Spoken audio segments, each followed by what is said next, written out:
Alam niyo po, ito pong pagtakbong ito ay kakaiba talaga. No? Nagsimula po tayo napakalayo. Sa totoo lang po, wala po tayo sa top 12. In fact, wala nga po tayo sa top 20. Nung una po tayo nagsabi na tatakbo po tayo. Pero dahil po sa sipag at tiyaga, hindi po ng inyong lingkod, kung hindi ng napakaraming volunteers, napakaraming kabataan na nagsuporta, lumabas, nagsalita, nag-post, nag-house to house, kaya po tayo umabot po dito.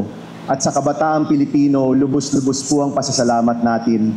Maraming salamat. Ang binigay niyo pong mandato, hindi po sasayangin.